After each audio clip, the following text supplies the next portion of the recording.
kita lanjut. Jangan lupa like, subscribe, dan nyalakan loncengnya agar tidak ketinggalan info terbaru lainnya terkini.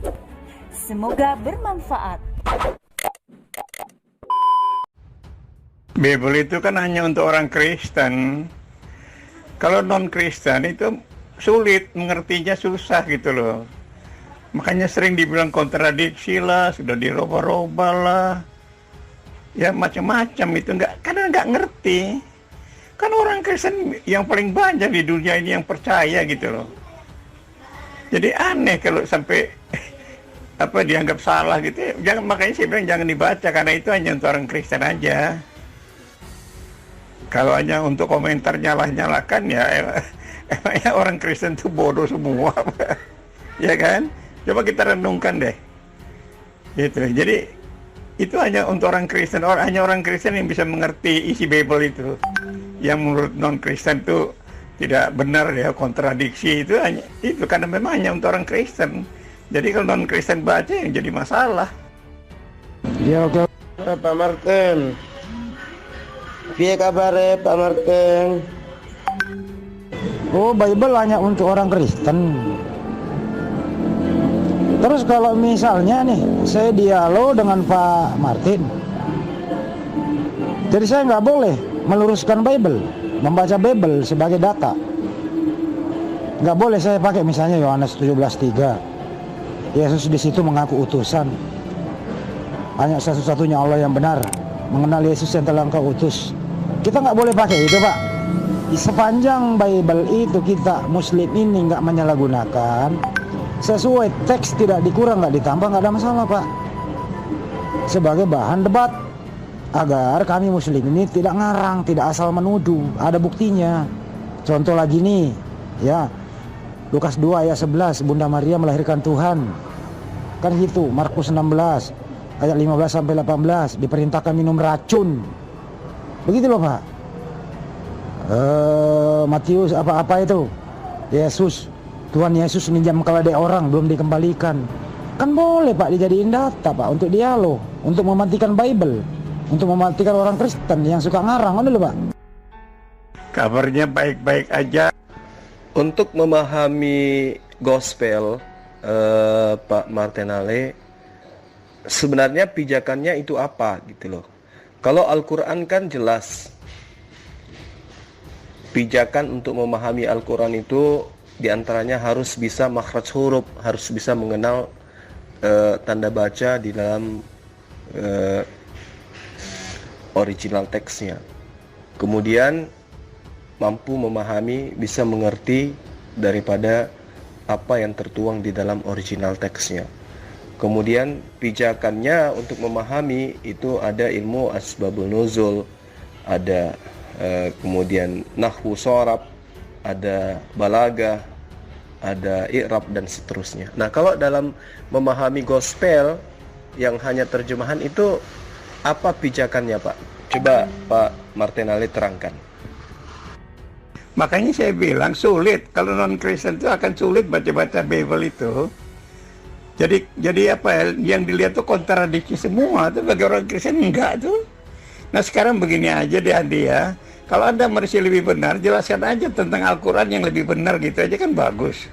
Makanya saya bilang udahlah, baca Bible itu hanya untuk dipikirin aja gitu, karena kita ngerti kok, semua nggak ada masalah. Mau minum racunnya kayak mau apa, itu masalah pengertian aja.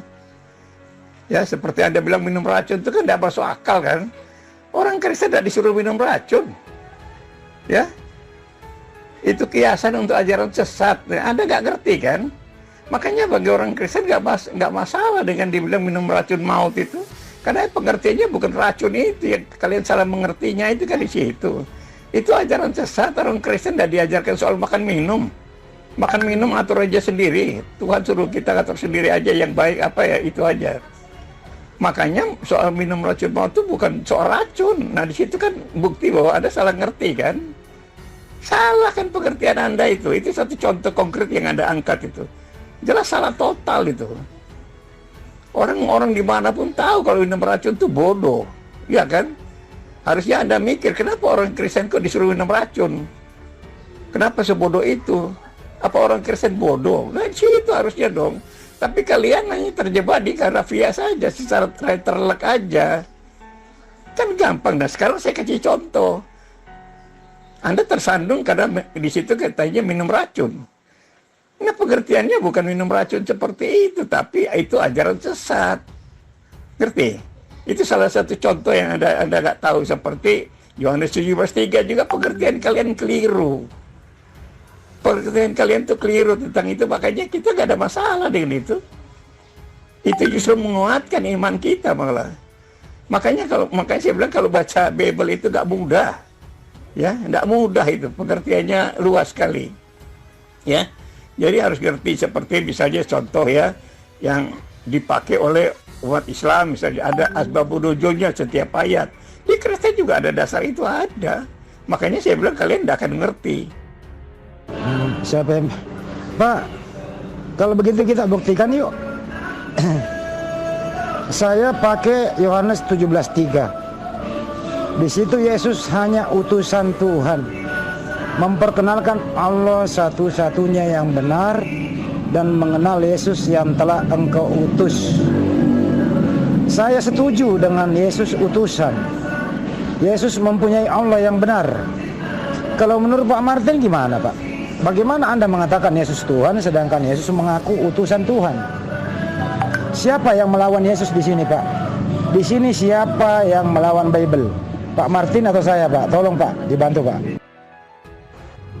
Ya, pijakan Anda mengatakan seperti itu apa Pak Martin gitu loh. Karena di situ jelas ada perintah. Pergilah segala bangsa, ya kan? Dan di situ juga dikatakan bagi orang yang percaya. Ya, apa Pak Martin tidak percaya dengan apa yang dituangkan di dalam buku Bible itu Pak Martin? Jadi pijakan Anda mengatakan itu apa gitu loh. Atau berdasarkan asumsi, atau itu berdasarkan berdiri pribadi Anda sendiri. Karena di situ jelas ada perintah, ya kan? Dari ayat 15 itu jelas di situ. Pergilah ke semua bangsa, ya kan? Dan di situ dikatakan juga bagi mereka yang percaya, sekalipun mereka memegang ular, mereka tidak akan celaka. Sekalipun meminum racun, mereka tidak akan celaka. Kan jelas itu. Kalau orang yang nggak percaya ya jelas Pak Martin, saya jamin. Ya kan? Begini Pak Martin, kalau Pak Martin istilahnya menghayati apa yang saya sampaikan kemarin itu, Pak Martin itu bisa terbuka sebenarnya tentang pemahaman tentang Islam itu, tentang ketuhanan. Yang permasalahan itu Pak Martin, masalah ketuhanan itu saja Pak Martin. Sebenarnya masalah ketuhanan, Pak Martin anggap Yesus itu sebagai Tuhan, dan sedangkan di Islam itu menganggap Yesus itu adalah Nabi gitu. Nah di situ kontradiksinya itu antara Yesus disalib dan tidak disalib. Di situ sebenarnya permasalahannya Pak Martin. Jadi disinilah sebenarnya nih apa yang saya sampaikan kemarin itu Pak Martin. Pak Martin itu kalau menghayati apa yang saya sampaikan, Pak Martin itu akan memahami yang sebenar-benarnya tentang ketuhanan itu. Bagaimana dengan iman sebesar biji sawi bisa memindahkan gunung? Nah, sekarang Pak Martin Ali bukan lagi sebesar biji sawi nih. Karena Pak Martin Ale sudah jelas kepercayaannya lebih dari sebesar biji sawi, ya.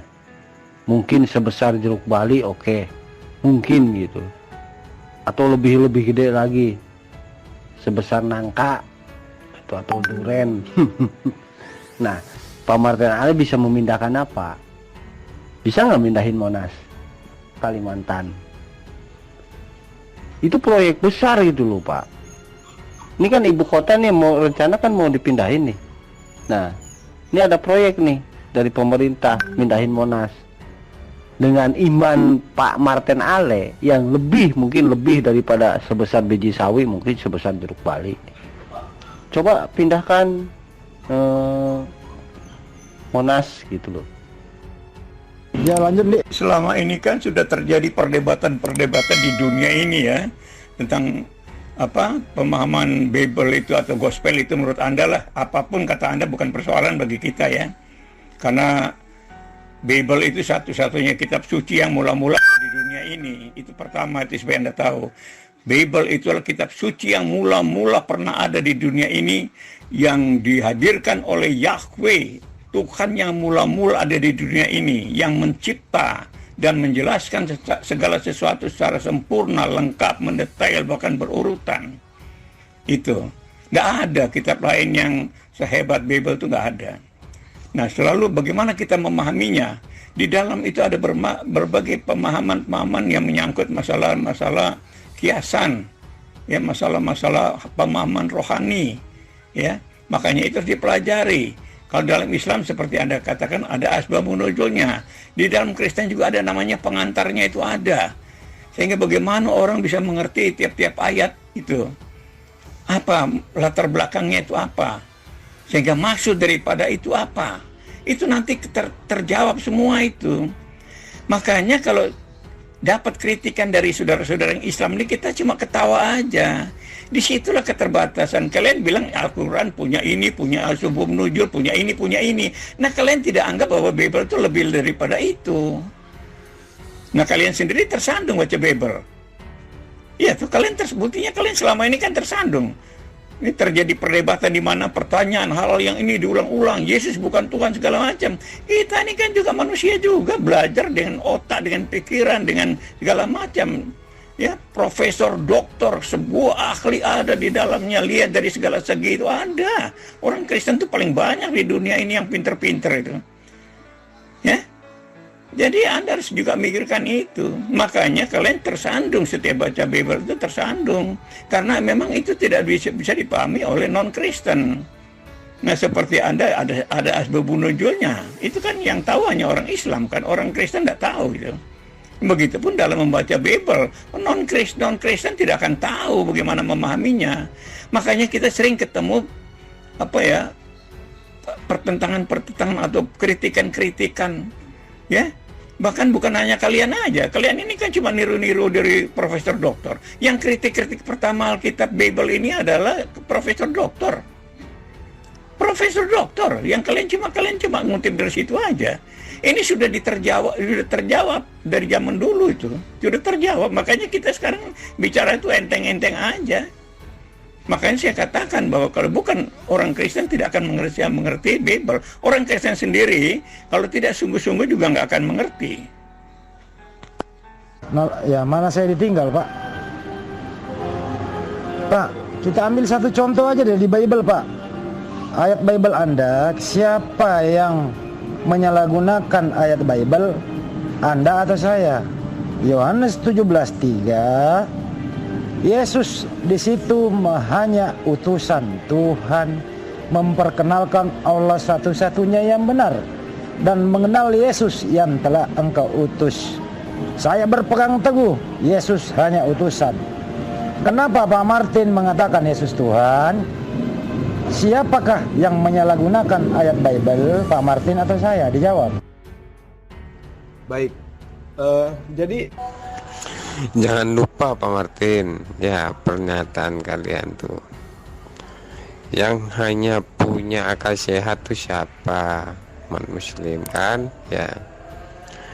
Dan kalau nggak gila nggak bakalan jadi umat Kristen. Itulah pendapat Pak Martin, ya, jangan lupa itu. Oke Pak.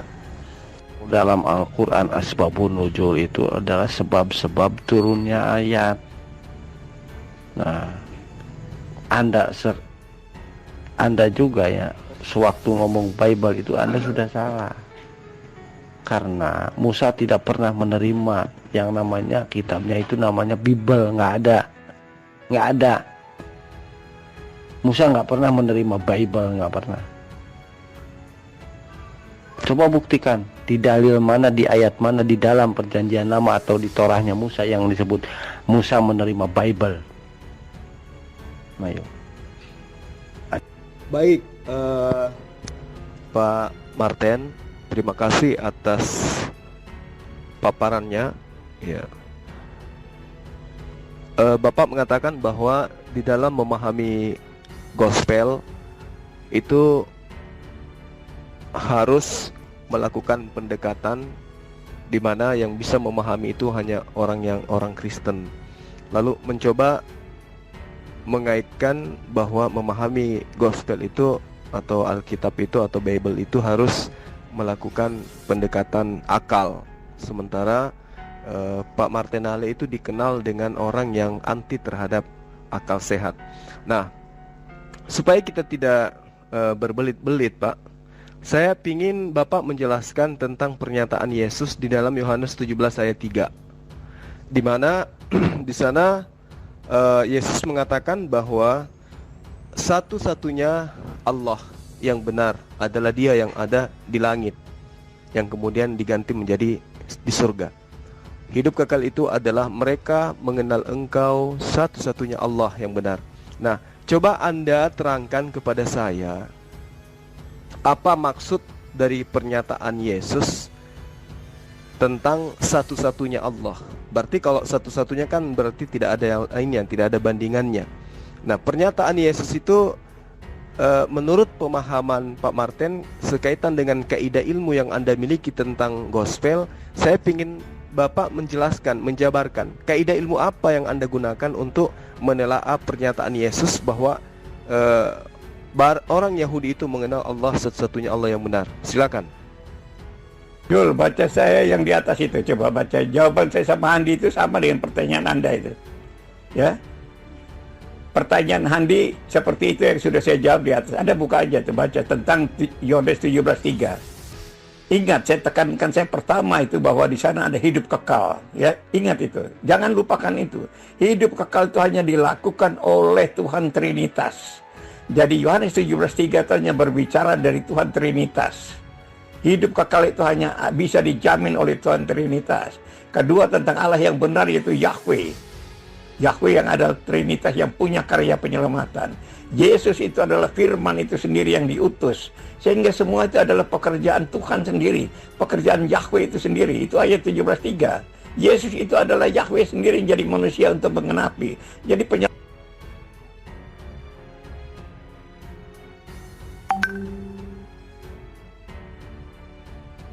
selama ini kan sudah terjadi perdebatan-perdebatan di dunia ini ya, tentang apa pemahaman Bible itu atau gospel itu. Menurut Anda lah, apapun kata Anda bukan persoalan bagi kita ya, karena Bible itu satu-satunya kitab suci yang mula-mula di dunia ini. Itu pertama, itu supaya Anda tahu. Bible itu adalah kitab suci yang mula-mula pernah ada di dunia ini, yang dihadirkan oleh Yahweh, Tuhan yang mula-mula ada di dunia ini, yang mencipta dan menjelaskan segala sesuatu secara sempurna, lengkap, mendetail, bahkan berurutan. Itu nggak ada kitab lain yang sehebat Bible, itu nggak ada. Nah, selalu bagaimana kita memahaminya? Di dalam itu ada berbagai pemahaman-pemahaman yang menyangkut masalah-masalah kiasan, ya, masalah-masalah pemahaman rohani, ya. Makanya itu harus dipelajari. Kalau dalam Islam seperti Anda katakan ada asbabun nuzulnya. Di dalam Kristen juga ada namanya pengantarnya, itu ada. Sehingga bagaimana orang bisa mengerti tiap-tiap ayat itu. Apa latar belakangnya itu apa? Sehingga maksud daripada itu apa? Itu nanti terjawab semua itu. Makanya kalau dapat kritikan dari saudara-saudara yang Islam ini, kita cuma ketawa aja. Disitulah keterbatasan. Kalian bilang Al-Quran punya ini, punya Al-Subum Nujul, punya ini, punya ini. Nah, kalian tidak anggap bahwa Bible itu lebih daripada itu. Nah, kalian sendiri tersandung baca Bible. Ya, tuh kalian buktinya kalian selama ini kan tersandung. Ini terjadi perdebatan di mana pertanyaan hal yang ini diulang-ulang. Yesus bukan Tuhan segala macam. Kita ini kan juga manusia juga, belajar dengan otak, dengan pikiran, dengan segala macam. Ya, profesor, doktor, sebuah ahli ada di dalamnya. Lihat dari segala segi itu ada. Orang Kristen itu paling banyak di dunia ini yang pinter-pinter itu. Ya, jadi Anda harus juga mikirkan itu. Makanya kalian tersandung setiap baca Bible itu tersandung. Karena memang itu tidak bisa dipahami oleh non-Kristen. Nah, seperti Anda ada asbabun nuzulnya. Itu kan yang tahu hanya orang Islam kan. Orang Kristen tidak tahu gitu. Begitupun dalam membaca Bible, non-Kristen tidak akan tahu bagaimana memahaminya. Makanya kita sering ketemu apa ya, pertentangan-pertentangan atau kritikan-kritikan, ya. Bahkan bukan hanya kalian aja, kalian ini kan cuma niru-niru dari profesor doktor. Yang kritik-kritik pertama Alkitab Bible ini adalah profesor doktor. Profesor doktor, yang kalian cuma ngutip dari situ aja. Ini sudah terjawab dari zaman dulu itu, sudah terjawab. Makanya kita sekarang bicara itu enteng-enteng aja. Makanya saya katakan bahwa kalau bukan orang Kristen tidak akan mengerti Bible. Orang Kristen sendiri kalau tidak sungguh-sungguh juga nggak akan mengerti. Nah, ya mana saya ditinggal, Pak? Pak, kita ambil satu contoh aja dari Bible, Pak. Ayat Bible Anda, siapa yang menyalahgunakan ayat Bible? Anda atau saya? Yohanes 17:3. Yesus di situ hanya utusan Tuhan, memperkenalkan Allah satu-satunya yang benar dan mengenal Yesus yang telah engkau utus. Saya berpegang teguh, Yesus hanya utusan. Kenapa Pak Martin mengatakan Yesus Tuhan? Siapakah yang menyalahgunakan ayat Bible, Pak Martin atau saya? Dijawab. Baik. Jangan lupa Pak Martin, ya pernyataan kalian tuh. Yang hanya punya akal sehat tuh siapa? Umat Muslim kan, ya. Dan kalau nggak gila nggak bakalan jadi umat Kristen. Itulah pendapat Pak Martin, ya jangan lupa itu. Oke Pak. Dalam Al-Quran asbabun nuzul itu adalah sebab-sebab turunnya ayat. Nah, Anda juga ya, sewaktu ngomong Bible itu Anda sudah salah. Karena Musa tidak pernah menerima yang namanya kitabnya itu namanya Bible, nggak ada. Musa nggak pernah menerima Bible, nggak pernah. Coba buktikan di dalil mana, di ayat mana, di dalam perjanjian lama atau di Torahnya Musa yang disebut Musa menerima Bible. Ayo, ada nggak dalilnya? Baik, Pak Martin, terima kasih atas paparannya. Ya, Bapak mengatakan bahwa di dalam memahami gospel itu harus melakukan pendekatan di mana yang bisa memahami itu hanya orang Kristen. Lalu mencoba mengaitkan bahwa memahami gospel itu atau Alkitab itu atau Bible itu harus melakukan pendekatan akal. Sementara Pak Martinale itu dikenal dengan orang yang anti terhadap akal sehat. Nah, supaya kita tidak berbelit-belit Pak, saya ingin Bapak menjelaskan tentang pernyataan Yesus di dalam Yohanes 17 ayat 3, di mana di sana Yesus mengatakan bahwa satu-satunya Allah yang benar adalah Dia yang ada di langit, yang kemudian diganti menjadi di surga. Hidup kekal itu adalah mereka mengenal Engkau satu-satunya Allah yang benar. Nah, coba Anda terangkan kepada saya apa maksud dari pernyataan Yesus tentang satu-satunya Allah. Berarti kalau satu-satunya kan berarti tidak ada yang lain, yang tidak ada bandingannya. Nah, pernyataan Yesus itu menurut pemahaman Pak Martin sekaitan dengan kaidah ilmu yang Anda miliki tentang gospel, saya ingin Bapak menjelaskan, menjabarkan kaidah ilmu apa yang Anda gunakan untuk menelaah pernyataan Yesus bahwa orang Yahudi itu mengenal Allah satu-satunya Allah yang benar. Silakan. Yul, baca saya yang di atas itu. Coba baca. Jawaban saya sama Handi itu sama dengan pertanyaan Anda itu. Ya.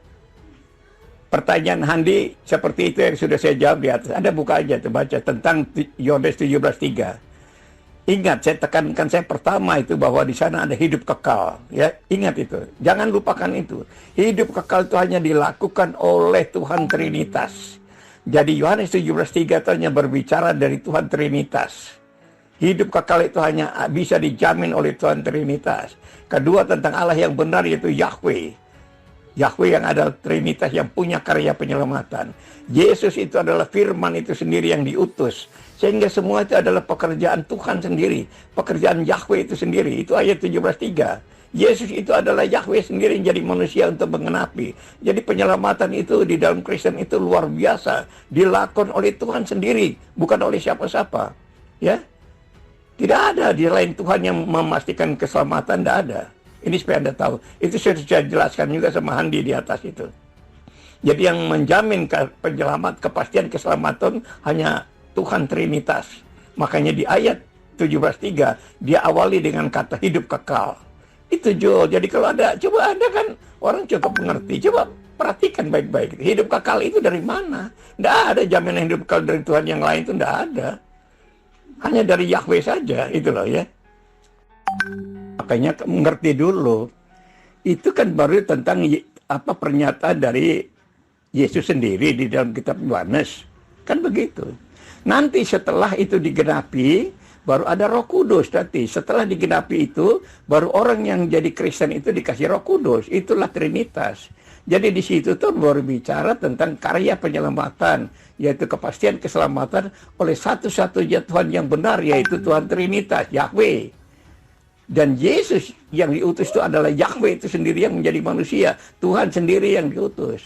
Lalu nanti setelah itu digenapi, orang Kristen yang percaya dikaruniakan Roh Kudus. Itulah Trinitas. Nah, nggak ngerti kamu kan? Itu makanya tanya. Tapi ada tanya itu bagus. Sekarang saya kesempatan menjelaskan. Disitulah Trinitas setelah itu digenapi. Nah, Roh Kudus itu adalah setelah orang Kristen percaya itu dikaruniakan Roh Kudus. Itu masalahnya, ya. Jelas ya? Yesus yang diutus. Siapa yang utus Yesus? Pak Martin? Dia diutus. Lalu yang diutus sendiri menjadi diutus. Apalah kau ini Pak Martin? Yesus diutus. Lalu Yahweh lah sendiri itu yang mengutus. Lalu Yahweh lah itu sendiri yang menjadi diutus. Gimana kau ini? Bingung aku. Hai. Kalau yang Pak Martin jabarkan ini asumsi yang berlandaskan kepada konsep Trinitas. Sementara Yesus sendiri tidak pernah mengajarkan konsep itu. Karena itulah kemudian saya ingin Anda menjelaskan kaidah yang tertuang di dalam Yohanes 17 ayat 3 itu maksudnya apa? Berdasarkan dengan kaidah yang termuat di dalam kitab Pak Martin, bukan asumsi gitu. Ketika kita berbicara mengenai hidup yang kekal menurut yang digambarkan oleh Yesus, maka di situ Yesus mengatakan inilah hidup yang kekal itu, yaitu mereka, yaitu kan dijelaskan oleh Yesus, yaitu apa hidup kekal itu menurut Yesus? Yaitu hidup kekal menurut Yesus yaitu bahwa mereka mengenal Engkau. Nah, sekarang coba Anda terangkan kepada saya, siapa Engkau yang dimaksud oleh Yesus itu? Silakan. Mbak, Yohanes 17:3 langsung aja, Pak. Yohanes 17:3 di situ mana ada menerangkan Trinitas, Pak? Coba jelaskan ke saya. Yohanes 17:3 di situ ada Trinitasnya. Mana Trinitasnya, Pak? Buktikan kepada saya, Pak. Langsung aja, Pak. Jangan diputar-putar. Supaya Anda tahu ya, Yohanes 17 itu akhir-akhir pelayanan Yesus. Kan saya sudah jelaskan di atas untuk Handi itu sudah. Itu akhir-akhir pelayanan Yesus. Dia akan menebus dosa manusia. Makanya dia ngadu sama bapaknya. Permuliakan anakmu ini. Permuliakan dalam arti supaya dia bisa mengenapi. Yesus itu kan Yahweh itu sendiri. Yang disebut sebagai firman yang jadi manusia. Ya. Dan ini berbicara tentang saat-saat akhir pelayanan Yesus. Doanya itu setelah dia menyelesaikan semua misinya. Nanti setelah itu tuh dia ditangkap itu. Setelah Yohanes 17 itu ditangkap dia. Jadi Anda coba urutannya Anda ngerti dulu. Makanya baca Bible itu gak gampang, saya kasih tahu. Kalian punya kritik semua itu kadang gak ngerti. Semua kritik kalian itu kadang-kadang nggak ngerti. Orang kita ini sudah dapat kritikan dari profesor doktor zaman dulu kok sudah. Ribuan tahun yang lalu sudah. Kalian ini cuma ngutip-ngutip dari sana saja kan. Jadi kita enteng aja menjelaskan itu. Cuma ya sebenarnya tiap-tiap orang pertanyaan yang sama. Di dalam kesempatan ini aja sudah Handi dengan Zulkifli bertanya hal yang sama. Termasuk Anda sendiri, Abu. Anda geritik. Ya, Anda geritik karena Anda sudah menolak lebih dulu. Anda bukan belajar dari pernyataan orang Kristen yang menjelaskan. Anda sudah menolak lebih dulu. Kapan Anda bisa mengerti maksud orang? Nah, disitulah caranya akal kita tuh tersalah tuh di situ. Harusnya Anda hargai dulu penjelasan saya. Kalau itu Anda anggap salah, ya itu hak saya lah. Nah, kalau Anda lebih benar, buktikan bahwa Anda lebih benar. Ya, Abu ya. Coba Anda kalau lebih benar dari Yohanes 17 ini, buktikan bahwa Al-Quran itu lebih benar. Contohnya seperti apa? Karena di situ bicara tentang hidup kekal. Anda bisa jelaskan kepada saya tentang bagaimana pernyataan Al-Quran tentang hidup kekal. Ada nggak karya-karya Allah Subhanahu Wa Taala untuk hidup kekal umatnya? Itu yang saya tanya. Jadi bukan Anda hanya ngeritik-ngeritik saja tanpa Anda membuktikan bahwa Al-Quran itu lebih hebat dari apa yang ditulis di dalam Yohanes 17 itu. Itu kalau Anda mau konsisten seperti itu, ya. Itu. Pak, Yohanes 17:3 langsung jelaskan, Pak. Mana trinitasnya di situ? Di situ hanya mengutus dan diutus. Mana Roh Kudus di situ, Pak? Tidak ada cerita Roh Kudus di situ. Tolong, Pak. Bapak jangan salah artikan. Bapak jangan memperkosa Bible Anda sendiri. Itulah. Kita Muslim meluruskan, Bapak yang membelokkan. Tolong terangkan, Pak. Mana trinitas di Yohanes 17:3, Pak? Tadi Pak Martin bilang Yesus itu adalah Yahweh sendiri. Lalu mengapa lagi Yesus mengadu kepada Bapaknya? Hah? Siapa lagi Bapak Yesus ini?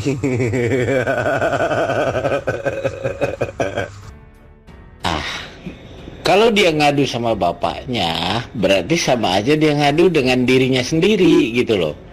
Ngapain dia mesti lari terus pakai ngadu-ngadu kalau itu bapak itu dirinya sendiri. Nah ini yang kadang nggak masuk akal Pak Martin. Nanggepinnya gimana? Yesus itu adalah bapak itu sendiri, tapi dia ngadu ke bapak. Berarti kan dua oknum di sana, ya kan? Karena kenapa? Karena Yesus itu adalah utusan bapaknya. Makanya dia berdoa, dia ngadu ke bapaknya. Itu yang masuk akal teori itu. Nah kalau seseorang yang ngadu ke bapaknya, nah ternyata dia itu adalah bapak itu sendiri. Nah gimana cara cernanya? Gitu. Pak Martin, Trinitas ini semakin dijelaskan, semakin pusing. Benar. Makanya udahlah, terima bahwa Yesus itu seorang rasul, dia punya bapak, nah itulah Tuhannya Yesus itu loh. Gampang kan, mudah. Banyak ayat juga di dalam Bible Pak Martin, Yesus bilang bahwa dia itu utusan. Ya kan? Bapakku lebih besar daripada aku, ya kan? Aku diutus untuk domba-domba yang hilang dari Bani Israel. Mau apa lagi sih? Ya kan? Jelas, tegas, lugas gitu loh ayat-ayat itu tuh. Begitu Pak Martin. Yohanes 17 itu berikutnya adalah doa Yesus. Yesus meminta keselamatan. Ya. Makanya Yesus berdoa minta dimuliakan, diselamatkan, bukan menggenapi minta disalib. Ya Pak Martin. Karena apa? Penyalipan itu atau pembunuhan itu awalnya dari mana coba? Rencana iblis Pak Martin. Kalau Pak Martin membenarkan penyalipan itu, artinya sama saja Pak Martin dengan iblis berencana pembunuhan Yesus gitu loh. Coba, bisa nggak dipikir tuh Pak Martin? Iblis berencana setelah dibunuh, malah umat Kristen yang bergembira atas pembunuhan Yesus. Nah, artinya apa itu? Artinya iblis dengan umat Kristen itu satu visi, satu misi Pak Martin. Ya. sama-sama menginginkan Yesus terbunuh. Nah, itu ya menurut Bible ini Pan, ya. Jelas di situ, perikopnya jelas. Yohanes 17. Perikopnya tentang doa Yesus minta dimuliakan. Artinya Yesus itu tidak mulia sebelumnya, kan gitu. Kok malah ke Trinitas ya Pak Martin menjelaskannya ke ini, ke Bang Hendy. Ya, minta dimuliakan, artinya Yesus itu belum mulia. Tidak mulia gitu loh. Paham Pak Martin? Ini makanya kalian itu kan pikirannya pendek gitu kan. Pak, jelas dengar dulu penjelasan orang. Yesus itu adalah Yahweh itu sendiri ya, yang disebut sebagai firman yang menjadi manusia untuk menggenapi rencana penyelamatan. Jadi penyelamatan kepada orang Kristen itu bukan dilakukan oleh manusia, oleh Tuhan sendiri. Yang disebut sebagai Bapa ya, anak yaitu Yesus yang firman jadi manusia untuk menggenapi itu, dan nanti orang Kristen yang sudah percaya itu dikaruniakan Roh Kudus. Itu kalau Anda dengar baik-baik pengertian orang ini, Anda ngerti bahwa hebat sekali itu Tuhan Trinitas itu. Sampai umatnya dikasih Roh Kudus untuk dituntun. Itu. Nah sekarang kalau Anda kontra dengan itu, Anda merasa itu salah, sekarang Anda buktikan sama saya bahwa Al-Quran atau ya Allah Subhanahu wa Ta'ala itu lebih menjamin kepastian keselamatan bagi umat Islam. Coba Anda jelaskan sama saya. Jadi jangan bukan Anda tertawain ada sini seperti itu, tapi Anda bisa buktikan bahwa Allah Subhanahu wa Ta'ala itu lebih hebat daripada rencana penyelamatan di dalam oleh Yahweh. Itu kira-kira begitu. Ya. Allah Subhanahu wa Ta'ala lebih hebat daripada Yesus, karena Yesus diutus. Nah, Yesus diutus. Allah sendiri yang mengutus Yesus. Lalu mengapa engkau sembah Yesus sebagai Tuhan? Sedangkan engkau mengatakan tadi Yesus diutus. Yesus diutus oleh Bapa. Lalu mengapa engkau pertuhankan Yesus? Memang jadi KC, siapa Nabi Muhammad yang sebagai Rasul di dalam Al-Quran? Itu Muhammad bin Abdullah. Adalah Nabi Muhammad keponakan dari Abu Lahab, dan itu diceritakan di Al-Quran tentang ini. Ya, jadi tak ada Nabi Muhammad lain. Kau sebutkan Nabi Muhammad manapun, Muhammad manapun yang kau sebutkan itu jelas bukan Muhammad bin Abdullah, karena tidak sesuai. Muhammad yang kau sebutkan itu bukan Rasul, bukan Nabi, bukan keponakan dari Abu Lahab, ya kan? Bukan cucu dari Abdul Muthalib, bukan, ya kan? Bukan cucu, bukan keponakan dari Abu Talib, bukan, ya kan? Nah, di situ sajalah kita berpikir, KC. Kau berpikir kurang apa, KC? Kurang apa namanya? Kurang cerdas lah. Buntu cara berpikirmu. Nah, ya mana saya ditinggal Pak. Pak, kita ambil satu contoh aja deh di Bible Pak. Ayat Bible Anda, siapa yang menyalahgunakan ayat Bible, Anda atau saya? Yohanes 17. Jangan lupa Pak Martin, ya pernyataan kalian tuh. Yang hanya punya akal sehat tuh siapa? Umat Muslim kan, ya. Dan salah, KC. Justru Nabi berkata kalau mau masuk surga maka bertakwalah kepada Allah dan taatlah kepada Rasul. Ayat itu memang terdapat di Al-Quran, KC, tetapi itu membicarakan tentang kekafiranmu. Contoh kekafiranmu apa? Kau menuhankan Isa putra Maryam. Itu jelas, siapa yang menuhankan Isa putra Maryam itu kafir, pasti masuk neraka. Jadi kau tak bisa menyangkal ayat ini, ya kan? Di surah Pak Martin mau nanya, ya, yang merencanakan pembunuhan Yesus itu siapa? Ya, menurut Bible Pak Martin, itu kan jelas tuh, iblis kan? Ya, setelah Yesus dibunuh, yang bergembira siapa? Hah? Kristen kan? Nah iya, artinya iblis dengan Kristen satu visi satu misi kan? Ya sudah, akui aja itu.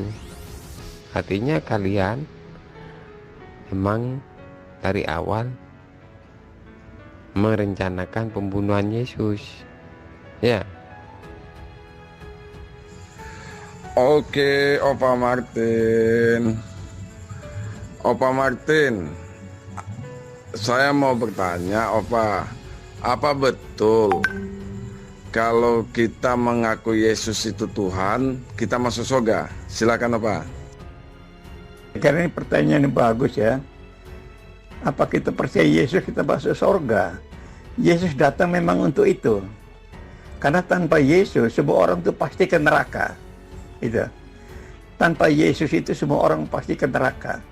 Makanya dia katakan, akulah jalan dan kebenaran dan hidup.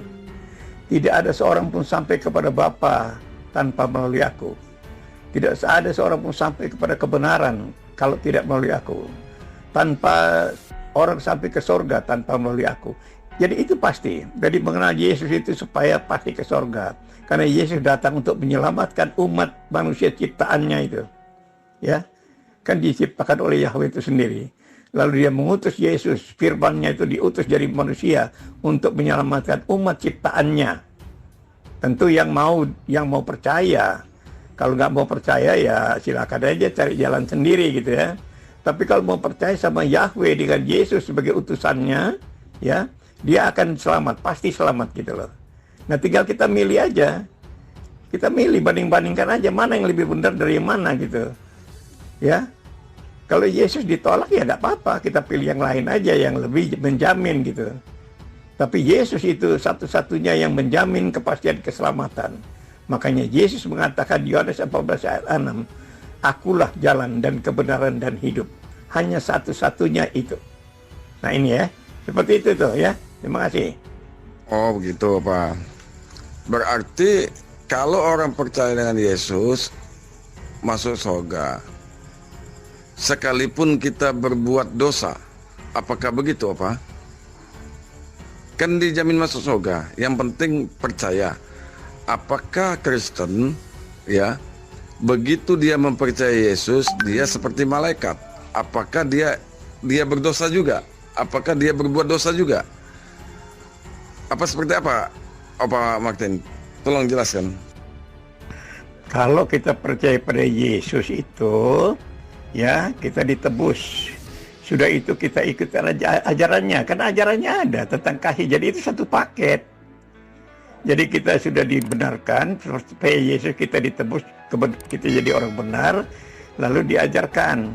Kalau dulu kamu sebelum mengenal aku, kamu jahat sama orang, kamu suka fitnah orang, suka menghina orang, ya, suka menganiaya orang. Sekarang kamu jadi umatku, kamu harus mengasihi sesamamu manusia.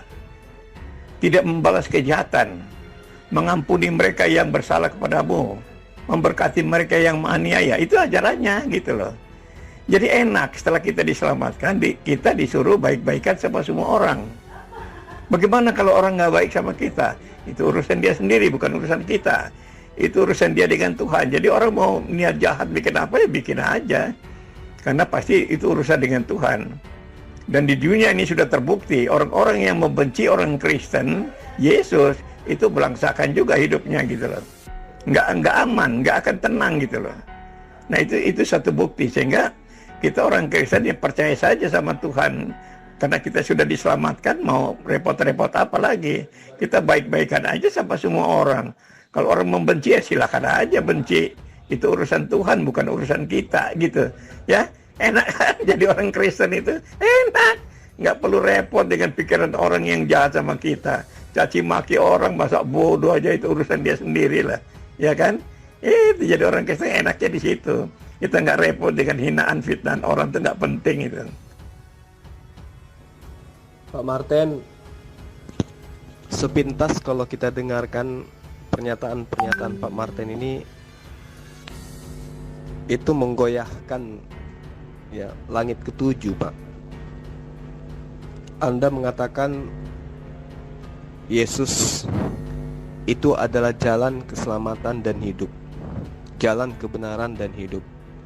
Tetapi pada hakikatnya Bapa justru tidak menjadikan Yesus itu sebagai jalan, tidak menjadikan Yesus itu sebagai keselamatan, dan tidak menjadikan Yesus itu sebagai tujuan hidup. Sekarang Anda mengatakan ketika orang percaya kepada Yesus, maka disitulah orang itu akan terselamatkan. Nah, yang ingin Anda menjelaskan di sini, ya, supaya tidak ambigu gitu loh. Yang Anda maksud percaya Yesus itu apanya? Perkataannya, ucapannya, perintah-perintahnya, atau posisinya yang sudah dilantik menjadi Tuhan? Coba Pak Martinale jelaskan. Silakan. Waalaikumsalam warahmatullahi wabarakatuh. Akhina, alhamdulillah saya baik-baik saja. Akhi Sukron, gimana kabarnya? Baik? Bukan begitu Opa, maksud saya Opa. Kan Opa mengatakan bahwa kalau orang percaya dengan Yesus dijamin masuk surga. Kan itu pernyataannya kan Opa, pernyataan Kristen. Apakah kapan orang percaya dengan Yesus itu adalah Tuhan? Ya Opa, dia sekalipun berbuat dosa, apakah juga masuk surga? Sekalipun dia berbuat dosa, apakah masuk surga? Sekali lagi saya ulangin Opa. Sekalipun dia berbuat dosa, merampok, memperkosa istri orang, umpamanya kan, ya kan, maling, ngebunuh, kan dia percaya dengan Yesus Tuhan. Apakah itu juga masuk surga? Apa bagaimana Opa? Silakan. Nah, makanya Pak Martin, ya, Yohanes 17:3 itu dicamkan, ya, ajaran Yesus itu dicamkan. Kalau memang Pak Martin menganggap Yesus itu adalah jalan kebenaran, ya, Yohanes 17 kok malah sama Pak Martin dibilang sebagai Trinitas. Yohanes 17 kan jelas itu doanya Yesus agar minta dimuliakan, memohon untuk minta dimuliakan. Artinya di saat berdoa Yesus merasa tidak mulia. Makanya berdoa, kan gitu. Pernyataan Yesus, doanya Yesus tuh, ya, dengan memuji Tuhannya, yaitu mengenal Tuhan satu-satunya Allah, mengenal Allah sebagai satu-satunya, ya, dan Yesus sebagai utusannya, ya. Akhirnya Pak Martin kalau pengen mengikuti jalannya Yesus, jadi didengarkan tuh doanya Yesus tuh. Seperti apa doanya Yesus? Ya. Kita percaya pada Yesus itu artinya adalah satu pernyataan dari Tuhan. Jadi Tuhan yang nggak kelihatan itu dinyatakan oleh Yesus. Itu. Lalu dia datang sendiri juga bagaimana dia menggenapi rencana penyelamatan. Karena oleh Yahweh itu manusia berdosa. Lalu ada rencana penyelamatan yang dilakukan oleh Yesus, di mana dia adalah firman yang menjadi manusia itu sendiri. Yang berikutnya, ajarannya yang luar biasa, bahwa secara akal manusia, musuh itu harus dibunuh gitu loh. Itu akal manusia itu selalu berpikir begitu. Ya, tapi Yesus mengajarkannya berbeda. Kasihilah musuhmu, berkatilah mereka yang menganiaya kamu. Jangan balas kejahatan dengan kejahatan. Ini hal yang luar biasa. Kalau saya renungkan itu memang tidak ada tandingannya. Karena tidak pernah ada ajaran-ajaran yang seperti ini di mana-mana. Nggak ada. Jadi dilihat dari karya penyelamatannya, lihat dari kehadirannya, lihat dari contoh konkret. Kalau dia mengajarkan mengasihi, dia sendiri membuktikan dari pengorbanannya itu bagaimana dia tidak melawan terhadap orang yang menganiaya, yang mengejek, yang menghina, yang mencemooh. bahkan menganiaya, menusuk perutnya, bahkan segala macam. Itu contoh konkret dari Yesus yang adalah datang dari sorga. Tidak ada manusia yang pernah membuktikan seperti itu kepada kita. Tidak pernah itu. Yesus satu-satunya. Ajarannya yang dia lakukan sendiri. Ajarannya bukan sekedar ngajar baik-baik aja, tapi dia berani berkorban untuk kebenaran. Nah, itu yang sangat mahal yang kita tidak temukan di mana-mana. Itu Jul ya. Jadi Yesus itu luar biasa banget kalau kita mau banding-bandingkan dengan yang lain, itu sangat luar biasa gitu ya. Itu. Aduh Pak Martin, sedangkan Pak Martin cakap tadi Yesus itu diutus, ya diutus oleh Bapa. Jadi siapa lagi yang harus kita pertuhankan kalau bukan Allah? Yesus hanya utusan. Mengapa engkau panggil Yesus itu Tuhan? Aduh, Pak Martin. Kalau saya bilang Yesus Tuhan itu karena saya orang Kristen gitu loh. Kalau Anda tidak menyebut Yesus Tuhan karena Anda seorang Muslim, kan gampang aja kan? Sederhana itu. Saya menyebut Yesus Tuhan karena saya orang Kristen yang percaya sepenuhnya. Nah, kalau Anda tidak percaya Yesus Tuhan memang karena Anda seorang Muslim, kan gampang itu jawabannya.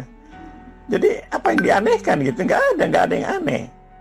Ya, orang Buddha dengan keyakinannya, orang Hindu dengan keyakinannya, orang Kejawen dengan keyakinannya. Jadi masing-masing dengan keyakinannya sendiri-sendiri. Jadi biarkan saja masing-masing dengan jalan hidupnya gitu, dengan keyakinannya, kan itu lebih bagus daripada kita aneh-anehkan ajaran orang. Saya yakin ini karena saya bukan sekedar percaya saja, saya sekolah 5 tahun sekolah untuk mengerti Alkitab tuh 5 tahun saya sekolah. Bagaimana saya bisa disalahkan oleh orang yang tidak sekolah Alkitab, tidak sekolah teologi? Saya bertahun-tahun sekolah ini dan saya yakin karena memang saya ngerti betul, saya yakin betul. Jadi kalau orang yang tidak sekolah seperti saya lalu nyalakan saya gampang aja nolak gitu, nggak percaya kan. Karena saya sudah sekolah lama, belajar ini, lalu belajar dari kehidupan juga. Saya belajar juga membanding-bandingkan dengan umat-umat lain, ajaran-ajaran orang lain, kelakuan-kelakuan orang lain saya banding-bandingkan juga. Makanya saya putuskan untuk saya percaya pada Yesus itu Tuhan. Dia Tuhan yang jadi manusia untuk menyelamatkan manusia. Baru dia kembali kepada keilahiannya sendiri. Jadi memang agak unik Yesus ini. Secara akal manusia itu yang unik sekali. Kalau disekolahkan oleh orang yang pelintir ayat, murid pun ikut terpelintir begitu.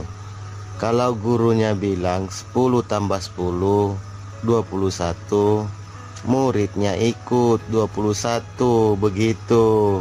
Walaupun Pak Martin sekolah dari budak sampai ketua, kalau gurunya juga bodoh, ikut juga muridnya bodoh.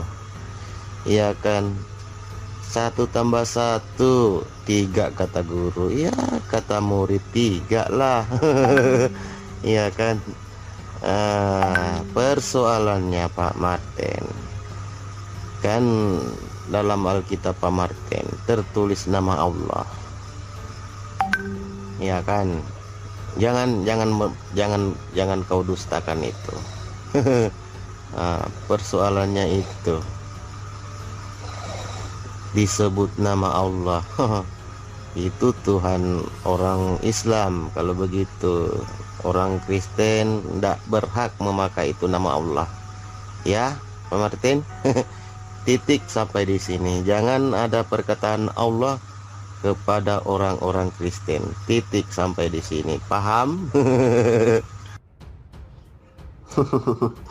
Jadi gini Pak Martin, keimanan itu harus berdasarkan Alkitabnya Pak Martin, ya kan?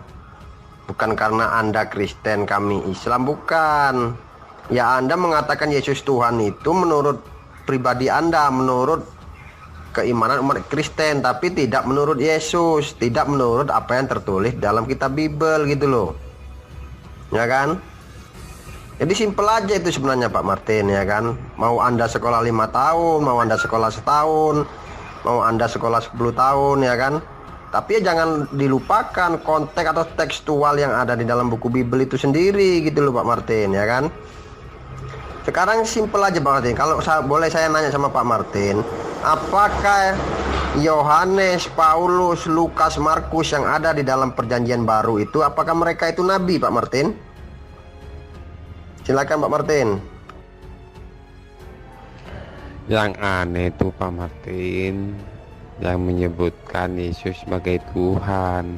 Ya, kalau kami Muslim menganggap Yesus itu menyebut Yesus sebagai utusan, sebagai nabi, sebagai rasul. Ya, kalau Yahudi menyebut apa? Tidak menyebut apa-apa. Ya, itulah 3 perbedaan. Ya, 3 perbedaan. Kalau Muslim jelas, ya, menyebut Yesus sebagai utusan. Sesuai dengan Bible sebenarnya. Puluhan ayat di situ menjelaskan Yesus sebagai utusan. Kalau kafir Kristen menyebut Yesus sebagai Tuhan, dasarnya berapa itu? Coba yang dianulir itu berapa? Yang dirubah-rubah dari Tuhan menjadi Tuhan itu berapa ayat? Coba. Lebih banyak pernyataan Yesus sendiri bahwasannya dirinya sebagai utusan. Ya. Itu Pak Martin. Bedanya kami Muslim ya melihat konteksnya yang tersurat